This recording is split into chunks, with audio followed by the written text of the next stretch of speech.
What's going on, everyone? Welcome to the OMG My Money podcast, where we talk personal finance, side hustling, and sports cards. Welcome to episode 2.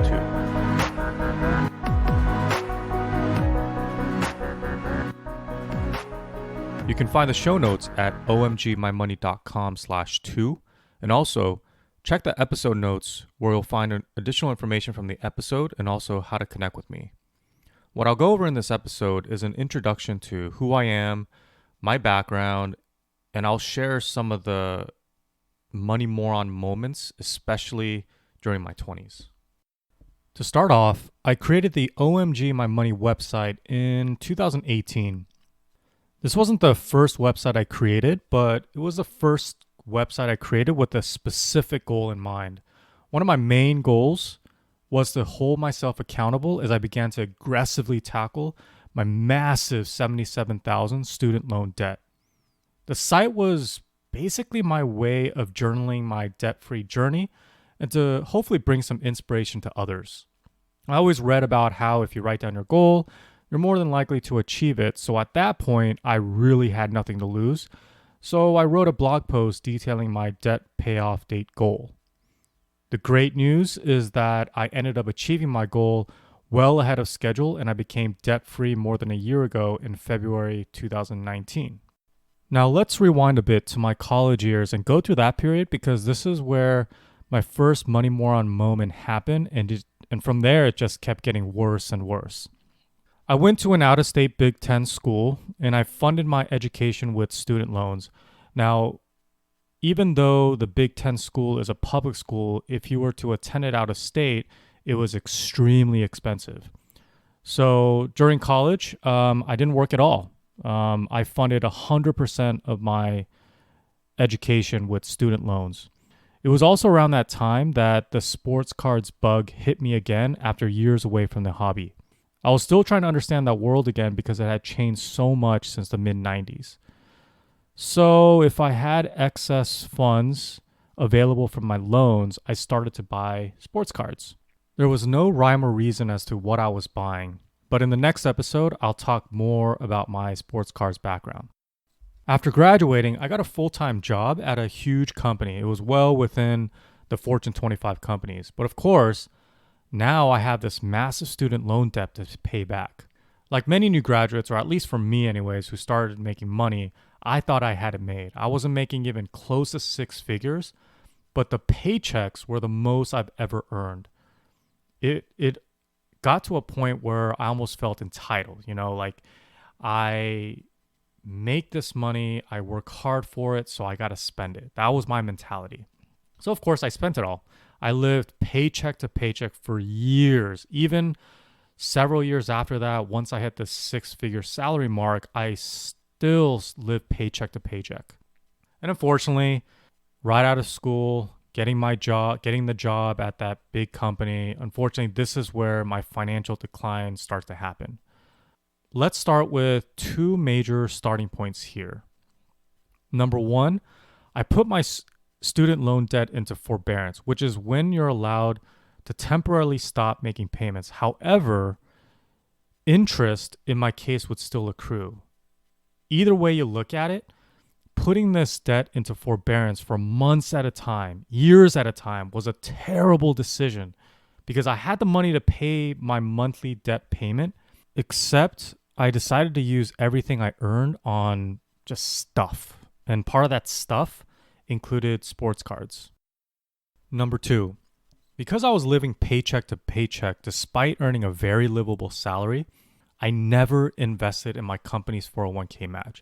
Now, as a reminder, I work for one of the biggest companies, Fortune 25, easily within the Fortune 25. And for those familiar with the Fortune 500 companies, typically these companies, as well as a lot of the smaller companies, typically have a very generous 401k match, minimum 3%, 4% company match. For me, I didn't understand or even bother to learn about investing or retirement accounts, let alone budgeting and saving. So while I was living paycheck to paycheck, the result of that is because I didn't understand setting aside money for investing, contributing to my retirement accounts, and to avoid living paycheck to paycheck, I didn't bother budgeting or saving money. So as a result, I said, screw it. I said, screw it all. I told myself I earned my money, so I'm going to spend it. This went on for about a minimum 5 years. Yep, that means I didn't contribute to my retirement accounts, even the company match, and I didn't pay back my student loan debt during this entire time. The reality started to hit me because there was no way living paycheck to paycheck I could pay back my student loan debt. Remember, I had no concept of budgeting or saving or retirement accounts. So the paycheck to paycheck life affected my mentality on how I was supposed to pay back my student loan debt. Instead of educating myself about the topics I previously ignored, such as saving, budgeting, investing, I was overwhelmed. I mean, how could I possibly pay this seemingly unreal monthly payment to start paying off my massive $77,000 student loan debt? Nuh-uh, not going to happen. Every single piece of email that came to me related to student loans, every single call that I received, every single piece of direct mail that came in to my inbox, they were all immediately ignored, put in the trash. Basically, out of sight, out of mind, right? That seriously is how I took all this. I figured if I ignore everything, it'll just magically go away or something. I don't know. So what happens when you ignore debt? For me, I started to get collection calls, and as I ignored those calls more frequently, well, as well as all the mail that I was getting, my debt starts to get sold to other collection agencies trying to collect on my debt, and eventually that debt goes into default. So basically, I missed payment after or monthly payment after monthly payment for, years at this point, months at a time, and then years. And then essentially the debt goes into default, right? They've basically kind of given up on it in a way, but it didn't end there. When the debt goes into default, this might be the worst thing that could happen to your credit. Here's what I personally experienced. Number one, my credit score plummeted. It dropped significantly. It went to under 500. I think it was it was maybe between 400 to 500, something like that. Because every time I missed a payment, I got dinged, right? So for those who have experienced a missed payment, you will see in your report the ding that you get.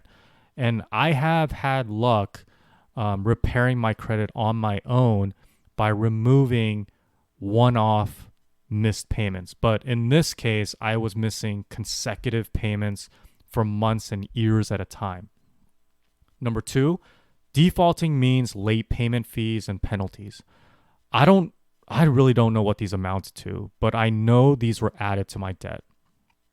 Number three, some of the credit card issuers either lowered my credit line from the thousands to nearly nothing. In some cases, maybe $100, $200, $300 if I was lucky. But in many cases, they would close my account. Number four, if I wanted to get a loan such as an auto loan, I would have to compromise and either put a really big down payment, which of course I didn't have because I wasn't saving, or I would have to pay an extremely high interest rate. Yeah, you guessed it. I did the latter. I actually leased a vehicle, and the equivalent of the interest rate for a vehicle or for a lease is called the money factor. So you can still lease a car, but you're paying for it for that really bad credit score through a really high money factor, which is basically a really high interest rate. I'm talking double digits. So Yeah, it's just money moron moment after money moron moment after another one. It's just at this point it's unreal. Yeah, I know. So to recap up to this point, number one, I funded 100% of my out of state college education with student loans. Number two, I got overwhelmed with all the debt I accumulated after graduating. Number three, I lived paycheck to paycheck despite a decent salary, even when I started hitting six figures in my 20s. Number four, I ended up defaulting on my loans because I was missing payments years at a time. And lastly, number five, I didn't invest a dime into a retirement account, including the company match, for at least 5 years. And I had a very generous company matching policy that I never took advantage of for a minimum 5 years.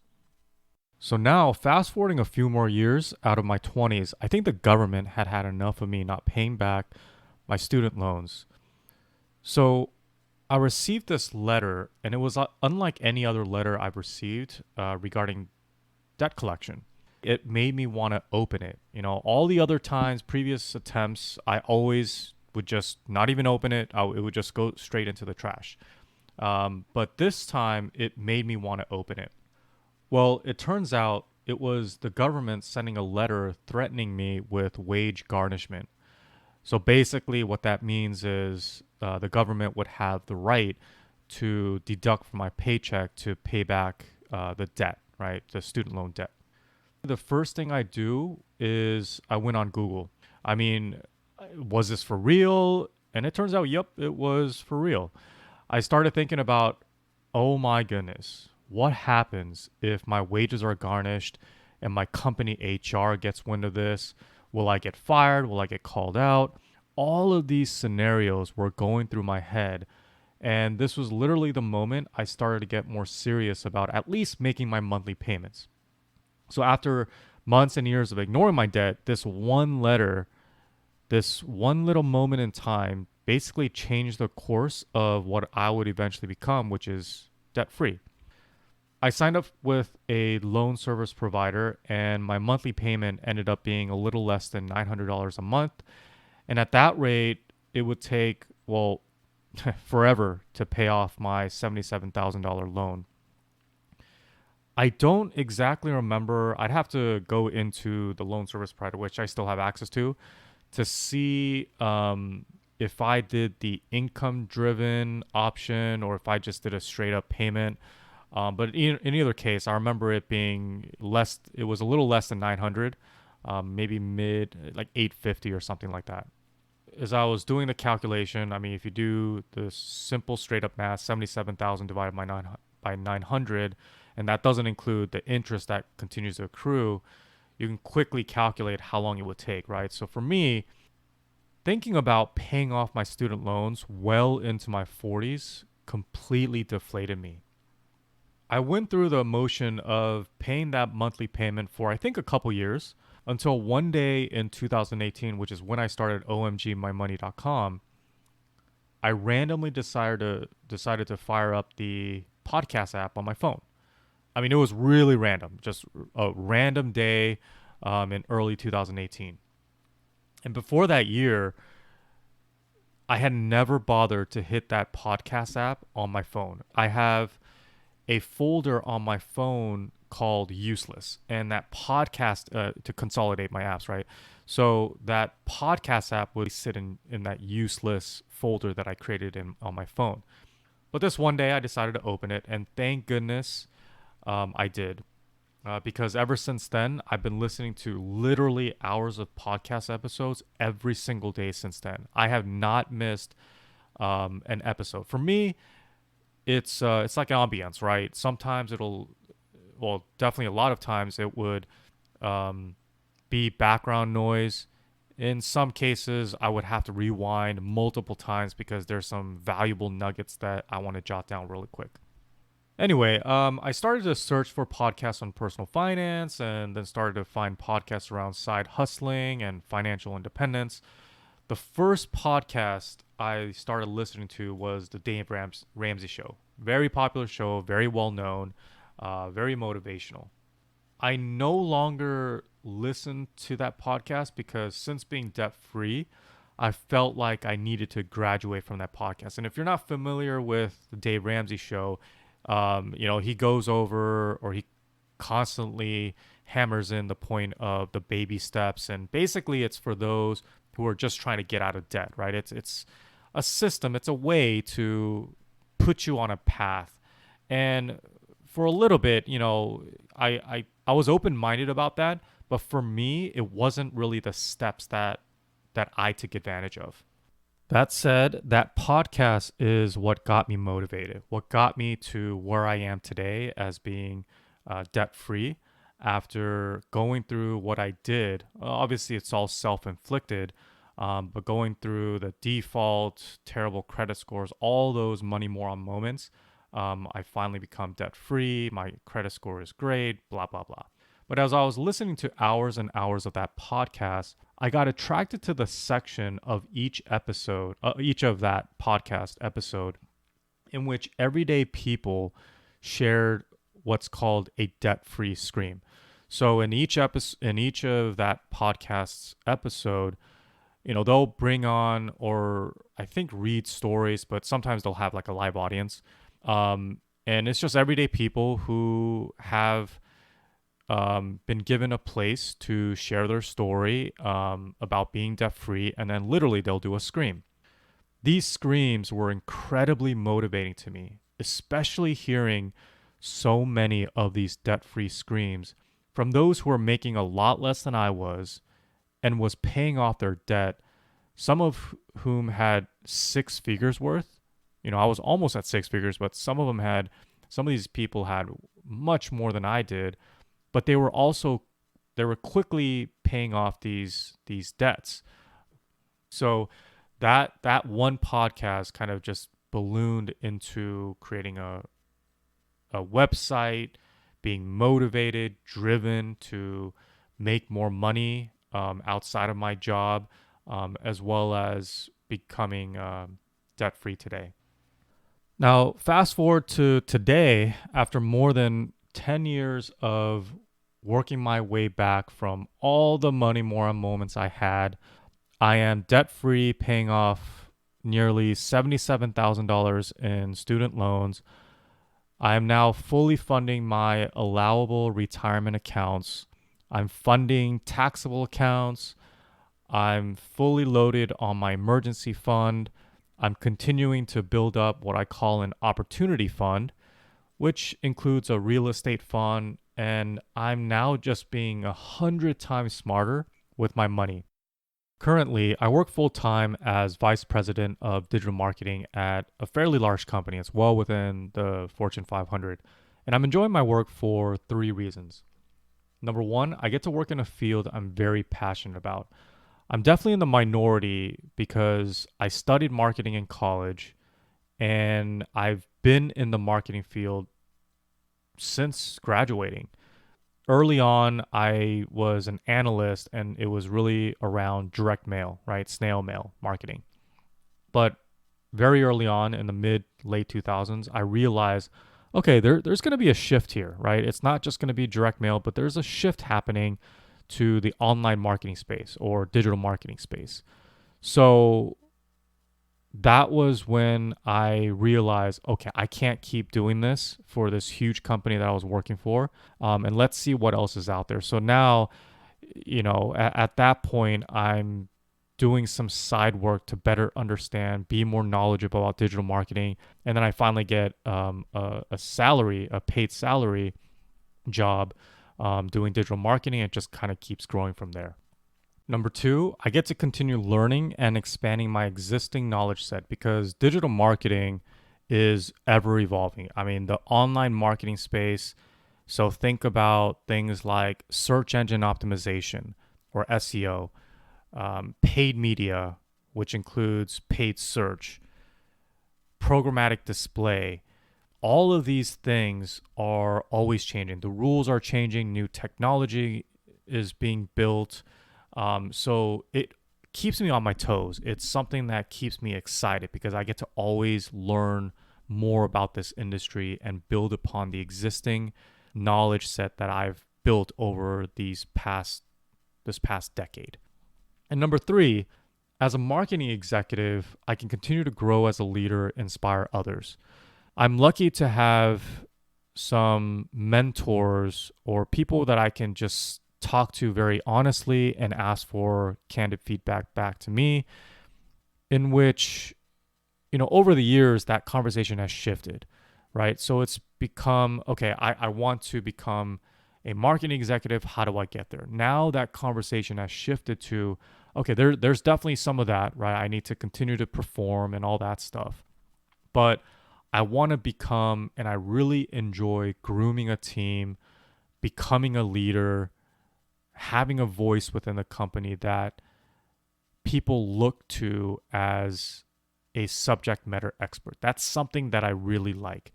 So as a marketing executive, that leadership growth, being an inspiration and to the team and seeing the team grow, evolve, and eventually those team members becoming and growing themselves professionally and personally, that's something that I have started to really, really enjoy. That said, I'm always looking to learn and make extra money through various side hustles. I'm constantly trying new ventures and figuring out which ones are worth pursuing and which ones I'm not enjoying as much. I typically learn by doing, but over the past year, I've really tried to take the next step and not waited for perfection to happen. This podcast journey to launch is a perfect example of that because it's something I've always wanted to do or try, and I've always talked about it. But it was only recently that I stepped up and I decided, okay, I gotta stop planning it. I gotta stop listening to different podcasts, reading blog articles, and just take action. From all these side hustles, if it means I lose a few $100s or several hours of my life trying to do that side hustle, then so be it. But now I know better because I took that step. It's scary. Don't get me wrong, it's scary. There's anxiety built behind that. But repetition is helping me overcome that fear, and I'm hoping it translates to this podcasting journey. From all the well-known podcasters that I've listened to in the personal finance side hustling space, every single one of them have been embarrassed about their first several podcast episodes because they're still trying to find their voice. And hearing those stories really made me feel comfortable about just jumping in. And that's how this got started.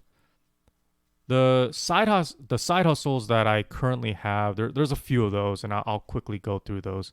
The first one is real estate, but I'm shifting from fix and flips to rentals with my desired sweet spot being single-family residences in the suburbs.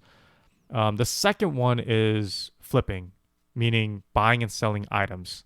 But the buying and selling items include sports cards, especially, and then clothing as well. And the last thing is consulting in digital marketing and credit card marketing because of my financial services background. So that's more kind of a one-on-one type of thing going on. Those are my main side hustles, but I do have a few other things. I guess you can throw in a few websites that I have in addition to omgmymoney.com. My other websites are completely unrelated to personal finance, but I do have those running. But I consider that more of a passion project. But I do have several other things going on the side. In the next episode, you'll learn more about my sports cards background and my passion for this hobby. Before I wrap up this episode, I have a couple asks. Number one, if you don't mind supporting the podcast, please share this podcast with your network. Rate the podcast, review, and please subscribe. This helps more than you'll ever know. And number two, if you have any favorite quotes that you love or get some inspiration from, please share them with me and I'll read them in the upcoming episodes. As a reminder, you can find the show notes at omgmymoney.com/2. If you ever have any questions, please reach out to me. I'll answer and reply every single time. This show is about you, and I'd love to see this community grow. Let's learn, improve, inspire, and collaborate. Thanks for listening. See ya.